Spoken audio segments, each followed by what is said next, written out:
शुरू अल्लाह के नाम से जो बड़ा मेहरबान और नहायत रहम करने वाला है। अस्सलाम वालेकुम। तो कैसे हैं आप सब। आज हम बना रहे हैं सरसों का साग। बहुत ही ज़बरदस्त स्टाइल में बनाएंगे। इतना जायकेदार और मज़ेदार सरसों का साग बनेगा कि जो एक रोटी खाता है वो दो रोटी खाएगा। इतनी जायकेदार और मज़ेदार सरसों के साग की रेसिपी मैं आपको देने वाली हूँ। आप लोगों को बहुत पसंद आएगा। एक मरतबा ज़रूर ट्राई कीजिएगा मेरी रेसिपी से। अगर रेसिपी पसंद आए तो एक प्यारा सा लाइक और एक प्यारा सा कमेंट कर लें। चैनल पर न्यू है तो सब्सक्राइब कर लें। वीडियो स्किप किए बगैर पूरी देखिएगा ताकि आप जान सकें कि ज़बरदस्त सरसों के साग हम कैसे तैयार करेंगे, बहुत ही आसानी के साथ और बहुत ही जायकेदार।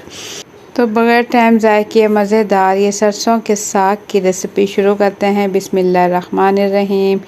तो यहाँ मैंने सरसों का साग ले लिया है। एक गुत्थी सरसों का साग ले लिया है। अभी साग आना शुरू हुआ है और ताज़ा साग है। तो ये एक गुत्थी सरसों का साग लेकर मैंने जो एक्स्ट्रा उसकी डंडियाँ थी वो अलग कर दी और सरसों का साग अलग कर लिया। तो ये मेरे पास है पालक। पालक की भी हमने एक गुत्थी ले ली और एक गुत्थी लेने के बाद इसमें से जो साफ़ पालक है उसे हम निकाल लेंगे। अगर इसमें कोई ख़राब है तो उसे हम ज़ाया कर देंगे। देखें एक एक डंडी देखकर इसमें से पालक है साफ़ सुथरा हम निकाल लेंगे। तो पालक के साथ बनाए सरसों का साग बहुत ही मज़ेदार बनता है। पालक के बग़ैर तो साग बन ही नहीं सकता। पालक भी माशाल्लाह फ़्रेश आया हुआ और साग भी आना शुरू हो गया है। तो पालक की भी इसी तरीके से हमें सारा साफ़ करके डंडियाँ अलग कर दूँगी। हल्की हल्की डंडियाँ हम इसकी रख चुके हैं। तो ये देखें इस तरीके से पालक जो है बेशक आप थोड़ा मोटा मोटा कटिंग कर लें क्योंकि पालक जल्दी गल जाता है और सरसों का साग थोड़ा सा टाइम लेता है। उसे आप बिल्कुल बारीक बारीक कटिंग करें और पालक जो है बेशक आप बारीक कटिंग करें या मोटा कटिंग करें। तो मैं पालक जो है थोड़ा मोटा कटिंग कर लूँगी। इसके बाद मैं कटिंग करूँगी सरसों के साग की। एक गुत्थी सरसों का साग और एक गुत्थी पालक लेने के बाद हम पालक की कटिंग कर चुके हैं। देखें मोटा मोटा कटिंग कर लेंगे। मोटा मोटा कटिंग करने के बाद साथ ही हम इसके सरसों के साग की कटिंग कर लेंगे। दोनों इकट्ठी कटिंग कर लेंगे। सरसों का साग मैंने ले लिया, एक गुत्थी सरसों का साग लिया। इसे कोशिश करेंगे जितना हो सके इसकी बारीक कटिंग करेंगे। अगर थोड़ा मोटा भी हुआ तो खैर है। हम बनाएंगे मट्टी की हांडी में। मट्टी की हांडी में बहुत ही जल्दी सब्ज़ी या साग वगैरह बन जाता है और बहुत ही जल्दी गल भी जाता है, यानी कि जल्दी पक भी जाता है। तो इसकी बारीक बारीक कटिंग करेंगे। कटिंग बोर्ड पर रखने के बाद कटिंग बोर्ड पर रख कर इस तरीके से कुछ कटिंग करें तो बहुत ही आसानी से सरसों के साग की कटिंग हो जाएगी। इसके बाद हम एक खुले से बर्तन में इसे अच्छे से 2 से 3 मरतबा पालक और साग दोनों धो लेंगे। आप चाहें तो कटिंग करने से पहले भी आप इसे धो सकते हैं। मैं जो है कटिंग करने के बाद ही इसे धोती हूँ। इसमें जो भी मिट्टी या रेत वगैरह होती है वो बहुत ही अच्छे तरीके से साफ़ हो जाती है। कटिंग करने के बाद बहुत अच्छे तरीके से मिट्टी वगैरह अच्छे से साफ़ हो जाती है। तो इस वजह से मैं पहले कटिंग करने के बाद ही इसे धो लूँगी। और इसके बाद यहाँ मैंने मिट्टी की हांडी में पानी रख दिया है। तकरीबन 1.5 गिलास, 1 से 1.5 गिलास मिट्टी की हांडी में पानी मैंने पहले से गर्म होने के लिए रख दिया था। पालक और साग अच्छे से धोने के बाद तमाम पालक और साग इसके अंदर मैं डाल दूँगी। पानी अभी पकना नहीं शुरू हुआ। जैसे ही पानी पकेगा इसके अंदर साग भी पकेगा तो साग खुद ब खुद नीचे चला जाएगा। अब मिट्टी की हांडी में माशाल्लाह साग देखें भर चुका है। इसे लो टू मीडियम फ्लेम पर पकाएंगे हल्का सा ढक्कन ढककर। तो हरी मिर्चें यहाँ मैंने ले ली है 12 से 15 अदद देसी हरी मिर्चें हैं। देसी हरी मिर्चों के साथ बनाए सरसों का साग चचरा साग और बहुत ही मज़ेदार साग तैयार होगा। हरी मिर्चें जितनी हो सके ज़्यादा इस्तेमाल करें। थोड़ी सी लाल मिर्च भी ऐड कर सकते हैं। अगर आपके पास देसी हरी मिर्चें हैं तो हरी मिर्चों में ही बनाएं। अगर मिर्चें नहीं हैं तो लाल मिर्चों में भी आप बना सकते हैं। हरी मिर्चें में ज़्यादा जायकेदार साग तैयार होगा।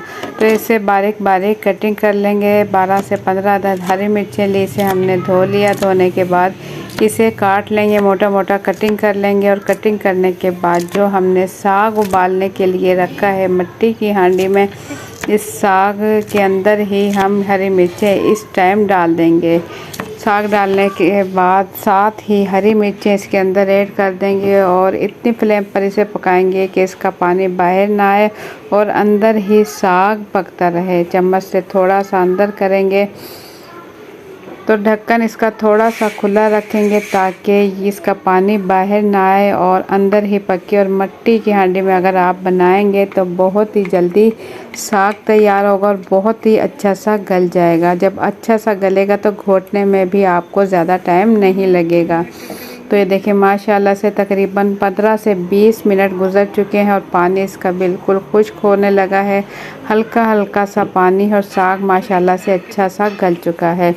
चूल्हे से मैं साग उतार चुकी हूँ और धुआंधार, ये देखें धुएँ अब भी है। गरम बहुत है साग क्योंकि मिट्टी की हांडी में बन रहा है साग। तो ये मिट्टी की हांडी में अगर चूल्हा बंद भी कर दें तो देर तक साग या कोई सालन गरम रहता है। तो इसे हम घोट लेंगे। तकरीबन 4 से 5 मिनट में ही हमारा साग घुटकर ज़बरदस्त तैयार हो जाएगा। घोटने की मदद से इसे घोट लेंगे।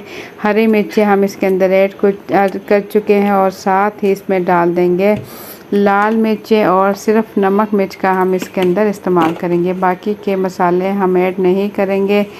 हरे का नमक इसके अंदर ऐड करेंगे 1 चाय का चम्मच और पिसी हुई कश्मीरी लाल मिर्च है मेरे पास। ये ज़्यादा तेज़ नहीं होती इसीलिए हम इसमें 1 चाय का चम्मच पिसी हुई कश्मीरी लाल मिर्च ऐड करेंगे और इसके बाद इसे घोट लेंगे। इसके अंदर हम ज़्यादा मसालों का इस्तेमाल इसलिए नहीं कर रहे ताकि इसकी अपनी ग़िज़ाइयत बरकरार रहे।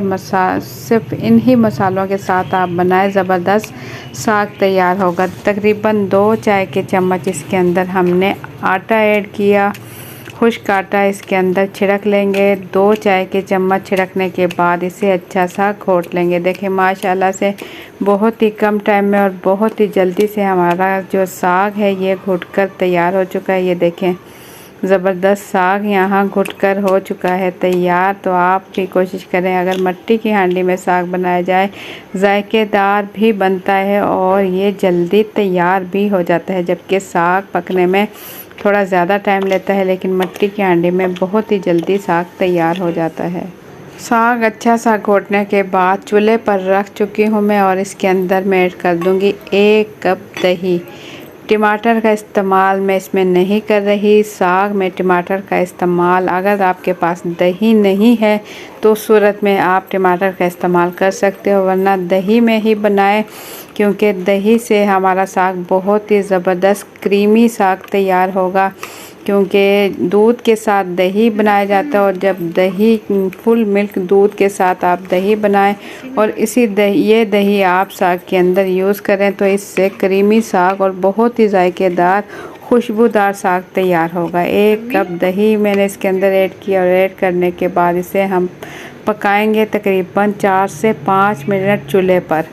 थोड़ा सा पानी ऐड कर लेंगे ताकि जो कटोरी में दही लगी हुई है वो भी अच्छे से साफ़ हो जाए और चम्मच चलाते हुए इसे पकाएंगे। साग जैसे ही पकना स्टार्ट हो इसके बाद 4 से 5 मिनट पकाएंगे ताकि जो हमने इसके अंदर लाल मिर्च और आटा वगैरह ऐड किया है वो इसके अंदर अच्छे से पक जाए और थोड़ा सा जो हमने दही वगैरह जो इस्तेमाल इसके अंदर ऐड किया है ये भी अच्छे से पक जाए। तमाम चीज़ें जो साग के साथ अच्छे से पक जाएं। तो ये देखें माशाल्लाह से साग पकना शुरू हो गया। 4 से 5 मिनट इसी तरीके से हम पकाएंगे और चम्मच इसमें चलाएंगे ताकि साग नीचे से ना लगे। तो गर्मा गर्म मज़ेदार साग यहाँ हो रहा है तैयार। इतनी देर में अगर आप लोगों को मेरी वीडियो ज़रा सी भी पसंद आए तो एक प्यारा सा लाइक कर लें।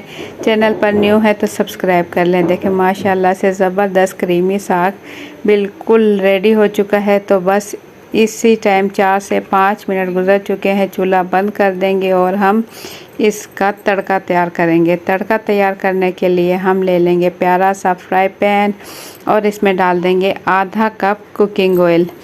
कुकिंग ऑयल आधा कप डालने के बाद जैसे ही ऑयल हल्का सा गर्म हो तो इसमें डाल देंगे लहसुन 6 से 7 जमें हमने लहसुन की ली और इसे बारीक बारीक कटिंग करने के बाद इसमें ऐड किया और 5 अदद लाल साबुत मिर्चें इसके अंदर डालकर मीडियम फ्लेम पर हम लहसुन का कलर चेंज होने तक पकाएंगे, गोल्डन होने तक पकाएंगे। जब तक लहसुन का कलर गोल्डन हो जाए तब तक हम इसे फ्राई करेंगे। लहसुन कच्चा ना रहे, अच्छा सा फ्राई हो जाए, इस टाइम तक हम इसे पकाएंगे। फ्राई पैन हल्का हल्का हिलाते रहें ताकि हर साइड से लहसुन अच्छा सा फ्राई हो जाए। तो माशाल्लाह हमारा तड़का रेडी हो चुका है। हांडी हमने नीचे उतार दी थी और नीचे ही ये देखें उतारी हुई हांडी में साग पक रहा है और इसके अंदर हम ऐड कर देंगे तड़का। माशाल्लाह बहुत ही ज़बरदस्त देखने में और खाने में तो माशाल्लाह बहुत ही जायकेदार और टेस्टी साग हमारा बिल्कुल रेडी हो चुका है। देखें थोड़ा पतला लग रहा है लेकिन अभी ये ठंडा होगा और ठंडे होने के बाद मज़ीद थोड़ा ये सख्त हो जाएगा। तो हांडी देखें मैं चूल्हे से उतार चुकी हूँ। चूल्हे से उतारने के बावजूद भी, चूल्हे से उतारे हुए भी तकरीबन 6 से 7 मिनट गुजर चुके हैं, लेकिन मिट्टी की हांडी में मैंने कहा देर तक जो है चीज़ें गर्म रहती है, सालन गर्म रहता है। तो इस टाइम भी ये देखें साग इसके अंदर पक रहा है। जो हमने इसके अंदर तड़का ऐड किया उसके बाद भी ये देखें साग स्टैंड पर रखा है, चूल्हे पर नहीं है, तो इसके बावजूद भी माशाल्लाह देखें साग पक रहा है। इसे आप इस टाइम पकाकर खाने की टेबल पर रखें या दस्तरखान पर आप इसे रखें तो गर्मा गर्म साग इंजॉय करें आप रोटी, नान या पराठे के साथ। तो बहुत ही ज़बरदस्त ये साग खाने में जायकेदार लगता है। तो आप लोगों को मेरी आज की रेसिपी कैसी लगी अपना फीडबैक कमेंट्स के ज़रिए ज़रूर दें। चैनल पर न्यू है तो सब्सक्राइब कर लें। वीडियो पसंद आई है तो एक प्यारा सा लाइक और एक प्यारा सा कमेंट कर दें। तो ज़रूर ट्राई कीजिएगा मेरी रेसिपी से ये मज़ेदार साग की रेसिपी। अपना फीडबैक कमेंट्स के ज़रिए ज़रूर दीजिएगा और लाजमी कमेंट्स में बताइए कि क्या आप लोग किस शहर या किस मुल्क से मेरी रेसिपी देख रहे हो। मुझे दिली खुशी होगी। तो आप लोगों का बहुत शुक्रिया वीडियो एंड तक देखने का। तो माशाल्लाह गर्मा गर्म मज़ेदार साग हमारा बिल्कुल रेडी हो चुका है। तो आप लोग ज़रूर ट्राई कीजिएगा। तो मुझे दे इजाज़त, अपना बहुत सा ख्याल रखें, दुआ में याद रखें। अल्लाह हाफिज़।